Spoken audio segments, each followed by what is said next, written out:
আচ্ছা, একটা মৃত্যু আসলে কি? শুধুই কি একটা মানুষের চলে যাওয়া? নাকি মাঝে মধ্যে একটা মৃত্যু পুরো জাতির ঘুমন্ত বিবেককে ধরে একটা জোর ঝাঁকুনি দিয়ে যায়?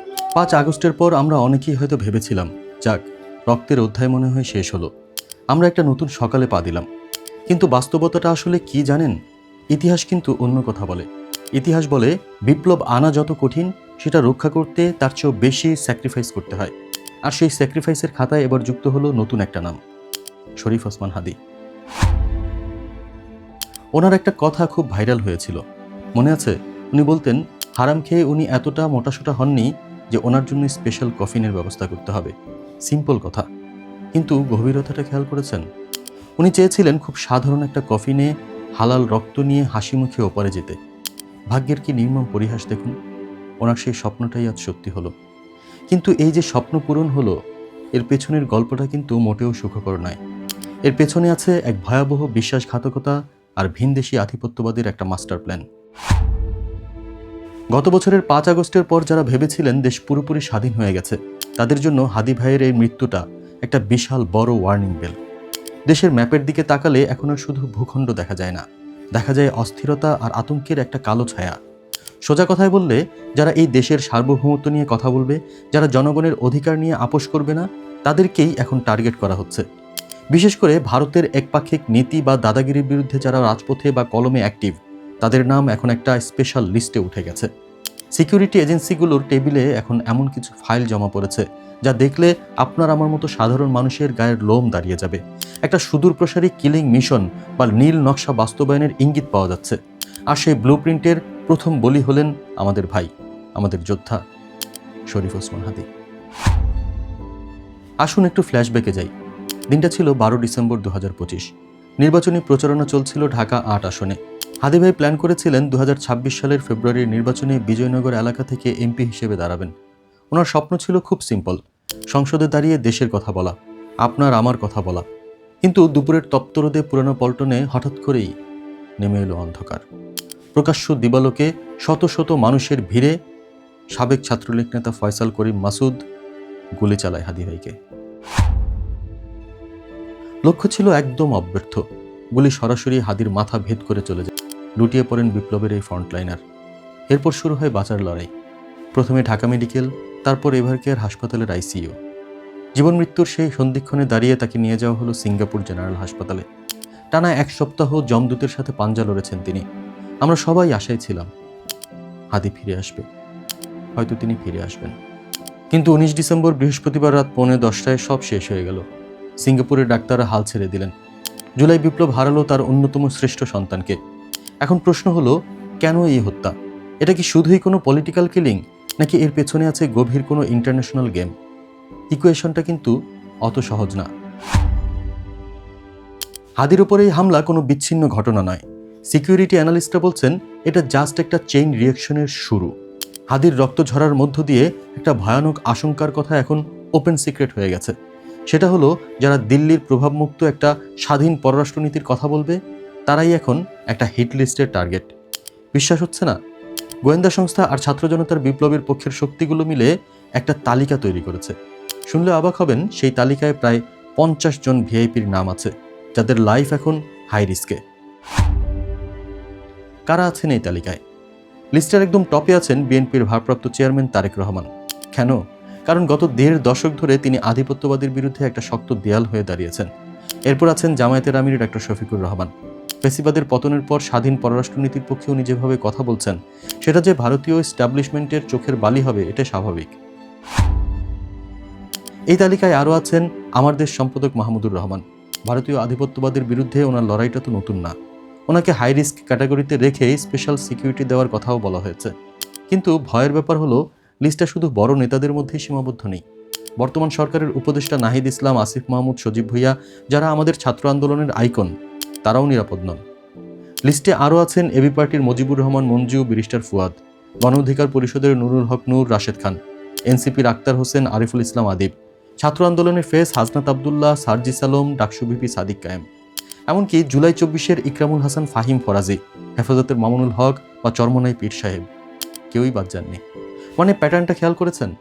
যারাই একটু মেরুদণ্ড সোজা করে কথা বলছে, তাদের নামই এই লিস্টে ঢুকে যাচ্ছে। সবচেয়ে অ্যালার্মিং ব্যাপার হলো ঢাকা বিশ্ববিদ্যালয় এলাকা। গোয়েন্দা তথ্যে জানা গেছে ক্যাম্পাসের ভেতর এবং আশেপাশে নাকি কিছু স্লিপার সেল অ্যাক্টিভ হয়ে গেছে। এরা একদম ছায়ার মতো ছাত্রনেতাদের ফলো করছে। হাদির মৃত্যুর পর এই ভয়টা আরও বেড়েছে। মনে হচ্ছে আবরার ফাহাদের উত্তরসূরি হিসেবে যারা তরুণ প্রজন্মকে সার্বভৌমত্বের প্রশ্নে এক করছেন, তাদের মনে ভয় ঢুকিয়ে দেওয়াই এই মিশনের আসল উদ্দেশ্য। এখন আপনার মনে প্রশ্ন আসতেই পারে, এরা আসলে কাজটা করছে কিভাবে? সোর্সগুলো বলছে এই টার্গেট কিলিং বা দমনের প্ল্যানটা খুবই সায়েন্টিফিক। এখানে সরাসরি পুলিশ বা র্যাব ব্যবহার করা হচ্ছে না, ব্যবহার করা হচ্ছে ছায়া সংগঠন, ভাড়াটে ক্যাডার আর ডিজিটাল ট্রল আর্মি। পুরো প্রসেসটাকে 3টা লেয়ারে ভাগ করা যায়। আসুন একটু সহজ করে বুঝি। প্রথম ধাপ হলো শিকারের পরিবেশ তৈরি করা। সোশ্যাল মিডিয়াতে টার্গেট করা ব্যক্তির ছবি দিয়ে তাকে পাবলিক এনিমি বা গণশত্রু হিসেবে প্রচার করা হয়। তাকে ভারত বিদ্বেষী, উগ্রবাদী বা সাম্প্রদায়িক ট্যাগ দিয়ে জনবিচ্ছিন্ন করার চেষ্টা চলে, মানে যাতে তার কিছু হলে সাধারণ মানুষ সিম্প্যাথি না দেখায়। দেখবেন ফেসবুকে বিভিন্ন গ্রুপ থেকে হঠাৎ করেই কারো বিরুদ্ধে হেট স্পিচ সরানো হচ্ছে। এটাই সেই প্ল্যানের অংশ। দ্বিতীয় ধাপটা আরও ভয়ানক, ডিজিটাল সার্ভেলেন্স বা নজরদারি। অভিযোগ আছে প্রতিবেশী দেশের হাই টেকনোলজি ব্যবহার করে টার্গেট করা ব্যক্তিদের ফোন কল ট্র্যাক করা হচ্ছে। তারা কোথায় যাচ্ছে, কার সাথে মিশছে, সব রিয়েল টাইমে মনিটর করা হচ্ছে। এমনকি ডার্ক ওয়েবে নাকি এই নেতাদের পার্সোনাল ইনফরমেশন শেয়ার করার প্রমাণও পেয়েছে আমাদের সাইবার সিকিউরিটি এক্সপার্টরা। আর তৃতীয় বা ফাইনাল স্টেজ হলো নিষ্ক্রিয়করণ। সুযোগ বুঝে প্রথমে পেশাগত চাপ দেওয়া হয়, ফ্যামিলি নিয়ে থ্রেট দেওয়া হয়, আর তাতেও কাজ না হলে হাদি ভাইয়ের মতো ফিজিক্যাল অ্যাটাক বা গুম। সিকিউরিটি সোর্স বলছে আওয়ামী লীগের একটা গ্রুপ যারা এখন বিদেশে পলাতক বা আত্মগোপনে আছে, তারা বিদেশি কিছু এজেন্সির সাথে হাত মিলিয়ে এই অপারেশনটা চালাচ্ছে। এখন মিলিয়ে দেখুন তো, কেন এত আক্রোশ? কেন এই ভয়েসগুলোকে সাইলেন্স করে দিতে হবে? বিশ্লেষকরা বলছেন ভারতীয় আধিপত্যবাদ এখন আর শুধু পলিটিক্সের মধ্যে নেই, এটা আমাদের কালচার আর ইকোনমিতেও ঢুকে গেছে।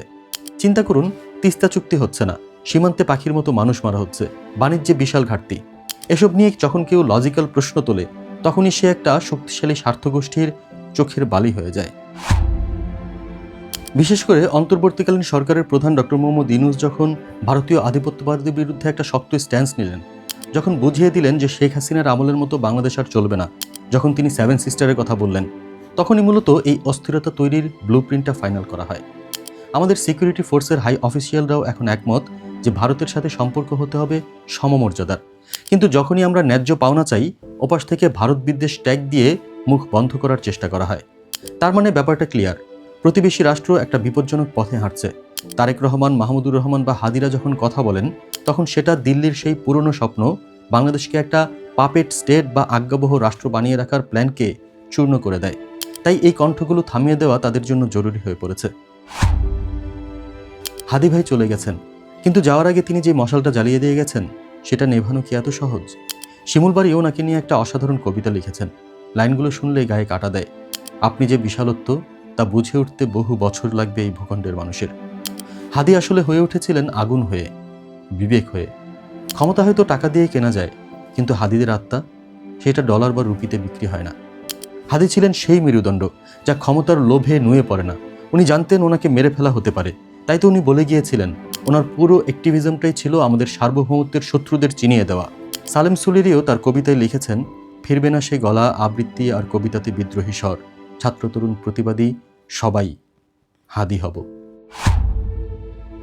হাদির লাশ দেশে ফিরেছে। ওনার কফিনটা মোড়ানো ছিল লাল সবুজের পতাকায়। যে পতাকার জন্য উনি জীবন দিলেন, সেই পতাকাই আজ ওনার শেষ পোশাক। হাদি ভাই একটা কথা প্রায়ই বলতেন, জানেন? উনি বলতেন নির্বাচনে দাঁড়িয়ে যদি মাত্র 500 ভোটও পান, তাতেই উনি খুশি। মানে ওনার এক্সপেকটেশন ছিল একদম মাটির কাছাকাছি। অথচ ভাগ্যের লিখনটা দেখুন, জীবন ওনাকে এমন এক বিস্ময়কর প্রাপ্তি দিল, যা হয়তো এই জন্মে আর কারো ভাগ্যে জুটবে না। সংসদ ভবনের দক্ষিণ প্লাজা আর মানিক মিয়া এভিনিউতে যে জনস্রোত নেমেছিল, তা হয়তো মিলেনিয়ামে একবারই ঘটে। অনেকে অনেক সংখ্যা বলছেন, কিন্তু আসুন আমরা একটু লজিক আর সায়েন্স দিয়ে সিনারিওটা বোঝার চেষ্টা করি। আমরা যদি একটু জিও স্পেশাল ডেটা আর ক্রাউড ডেন্সিটি অ্যানালাইসিস করি, যদিও গেজিং একটা ইনএক্সাক্ট সায়েন্স, তবুও একটা ক্লিয়ার চিত্র পাওয়া যায়। ড্রোন শট আর স্যাটেলাইট মেজারমেন্ট বলছে দক্ষিণ প্লাজার দুই পাশের বিশাল ঘাসের মাঠের আয়তন প্রায় 14 থেকে 15 একর। সাধারণ সমাবেশে মানুষ একটু ছড়িয়ে ছিটিয়ে থাকে, কিন্তু জানাজার ফুটেজগুলো খেয়াল করেছেন, তিল ধারণের ঠাঁই ছিল না। মানুষ একদম গায়ে গা লাগিয়ে দাঁড়িয়েছিল। এক্সপার্টদের মতে এই হাই ডেন্সিটি অবস্থায় শুধু এই দুই ঘাসের মাঠেই প্রায় 2,30,000 থেকে 2,80,000 মানুষ ছিল। এরপর আসুন মাঝখানের পাকা র্যাম্প আর সিঁড়ির অংশে। প্রায় 20,000 স্কোয়ার মিটারের এই জায়গাটাও সাদা টুপিতে একদম ধবধবে সাদা হয়েছিল। এখানেও প্রায় 80,000 থেকে 1,00,000 মানুষের উপস্থিতি পসিবল। আর মানিক মিয়া এভিনিউ, সংসদ ভবনের গেট থেকে আড়ং লিংক রোড হয়ে খেজুরবাগান পর্যন্ত পুরো 10 একর রাস্তা ছিল সলিড জ্যাম প্যাকড। এখানেও অন্তত 1.5 থেকে 2 লাখ মানুষ। সব মিলিয়ে খুব কনজারভেটিভ বা রক্ষণশীল হিসাব করলেও 4.5 থেকে 6 লাখ, আর আশপাশের অলিগলি ধরলে সংখ্যাটা 7 লাখে গিয়ে ঠেকবে। এটা শুধু জানাজা ছিল না, এটা ছিল একটা জনবিস্ফোরণ। আর শেষ ঠিকানা, হাদী ভাই এখন ঘুমাচ্ছেন আমাদের জাতীয় কবি, বিদ্রোহী কবি কাজী নজরুল ইসলামের কবরের ঠিক পাশেই। ইতিহাসের কি অদ্ভুত মিল! এক যুগে যিনি বাঁশের বাঁশরি আর রণতুর্য বাজিয়েছিলেন, আর এই যুগের আরেক বিদ্রোহী যিনি রাজপথে রক্ত দিয়ে সার্বভৌমত্বের মশাল জ্বালিয়ে গেলেন, তারা এখন পাশাপাশি, যেন এক বিদ্রোহী আরেক বিদ্রোহীকে পাহারা দিচ্ছেন। 7 লাখ মানুষের দোয়া আর জাতীয় কবির সান্নিধ্য, এর চেয়ে রাজকীয় বিদায় আর কি হতে পারে? হাদীর মৃত্যু কিন্তু শুধু বাংলাদেশের ভেতরের খবর হয়ে থাকেনি, এটা নাড়িয়ে দিয়েছে বিশ্ব বিবেককেও। আল জাজিরা, কাতার ভিত্তিক এই মিডিয়া জায়ান্ট হেডলাইন করেছে, কে ছিলেন ওসমান হাদী, তার মৃত্যুতে কেন জ্বলছে বাংলাদেশ।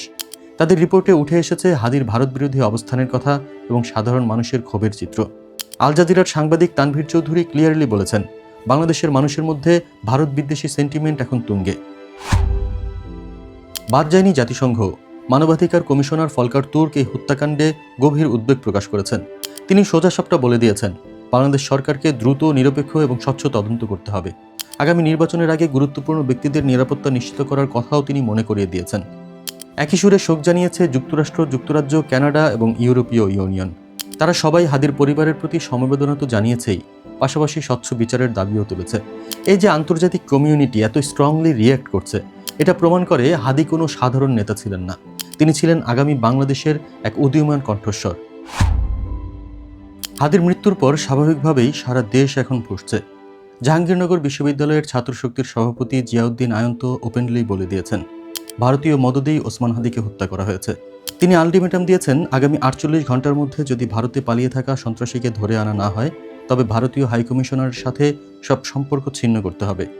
জনগণ বিশ্বাস করে হাদীর কিলার ফয়সাল করিম মাসুদ এখন বর্ডার ক্রস করে ওপারে সেফ জোনে আছে। কিন্তু এখানে একটা খুব ইন্টারেস্টিং এবং ম্যাচিউরড ব্যাপার ঘটেছে। এই চরম শোকের মুহূর্তে ইনকিলাব মঞ্চ যে দায়িত্বশীলতার পরিচয় দিয়েছে, তা স্যালুট পাওয়ার যোগ্য। তারা তাদের ফেসবুক পেজ থেকে দেশবাসীকে একটা ওয়ার্নিং দিয়েছে। তারা বলেছে, ওসমান হাদীকে যারা খুন করেছে তাদের হাতে দেশকে তুলে দেবেন না। মানে বুঝেছেন, ওরা ভাঙচুর আর আগুন সন্ত্রাস চায়।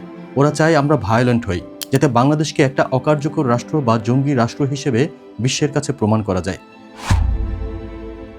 এখানে তারা একটা টার্ম ইউজ করেছে, 32 আর 36 এক জিনিস না। এটা খুব ডিপ একটা কথা। মানে হলো 5 আগস্টের আগের বা ওই সময়ের গণ অভ্যুত্থান 36, আর এখনকার অরাজকতা বা প্রতিবিপ্লব মানে 32 ভাঙা, দুটোকে গুলিয়ে ফেললে চলবে না। খুনিরা চায় দেশে অস্থিতিশীলতা তৈরি হোক, আর এমনটা হলে লাভ হবে কাদের? লাভ হবে কেবল সেই আধিপত্যবাদী শক্তির যারা চায় আমরা তাদের দাস হয়ে থাকি। তাই আজ প্রতিটি দেশপ্রেমিক নাগরিকের দায়িত্ব হলো আবেগ নিয়ন্ত্রণ করে সুশৃঙ্খল প্রতিরোধ করে তোলা। সরকার অলরেডি 50 জন বিশিষ্ট নাগরিকের নিরাপত্তার ব্যবস্থা নিয়েছে। Escort team, safe house, bodyguard সব দেওয়া হচ্ছে। কিন্তু মনে রাখবেন, কেবল সরকারি পুলিশ বা বডিগার্ড দিয়ে এই আদর্শিক লড়াই জেতা সম্ভব না। আমরা ভিডিওর একদম শেষে চলে এসেছি। শরীফ ওসমান হাদী চলে গেছেন, কিন্তু আমাদের ঘাড়ে দিয়ে গেছেন এক বিশাল দায়িত্ব। তিনি দেখিয়ে দিয়ে গেছেন কিভাবে মেরুদণ্ড সোজা রেখে মরতে হয়। তার রক্তমাখা পোশাক আজ বাংলাদেশের স্বাধীনতার নতুন সিম্বল। সিকিউরিটি এক্সপার্টরা একটা কথা বারবার বলছেন, আজ যারা ভারতের আধিপত্য নিয়ে প্রশ্ন তুলছেন, তাদের যদি আমরা প্রোটেক্ট করতে না পারি, তবে দেশ তার মেরুদণ্ড হারাবে। তবে আসল টুইস্টটা কি জানেন? হাদীর হত্যার আসল প্রতিশোধ কিন্তু রাস্তায় গাড়ি ভাঙচুর করা বা আগুন দেওয়া না। আসল প্রতিশোধ হলো দেশকে স্টেবল রাখা। কারণ ওরা চায় আমরা ধ্বংস করি, আমরা মারামারি করি। আমরা যদি শান্ত থাকি, আমরা যদি ঐক্যবদ্ধ থাকি, সেটাই হবে ওদের গালে সবচেয়ে বড় চর। হাদীরা খুন হয় কিন্তু হারিয়ে যায় না। টোকাইরা হয়তো ক্ষমতার বারান্দায় ঘোরে, কিন্তু হাদীরা ইতিহাসের পাতায় আগুন জ্বেলে যায়। আজ ইনকিলাব মঞ্চের সাথে কণ্ঠ মিলিয়ে আমরাও বলতে চাই, খুনি যদি জাহান্নামেও লুকিয়ে থাকে, সেখান থেকে টেনে এনে বিচার করতে হবে। কিন্তু কোনোভাবেই দেশকে আনস্টেবল হতে দেওয়া যাবে না। কারণ বাংলাদেশ যদি হারে, তবে হাদীর রক্ত বৃথা যাবে। আর বাংলাদেশ যদি জিতে, তবে হাদী বেঁচে থাকবে অনন্তকাল, আপনার আমার স্লোগানে, নিঃশ্বাসে, বিশ্বাসে। আপনার কি মনে হয়, এই হিট লিস্টের পেছনের মাস্টারমাইন্ড কারা? কমেন্টে আপনার মতামত জানান। আর হ্যাঁ, ভিডিওটা শেয়ার করে সবাইকে সচেতন করুন। দেখা হবে পরের ভিডিওতে। ততক্ষণ সজাগ থাকুন। আল্লাহ হাফিজ।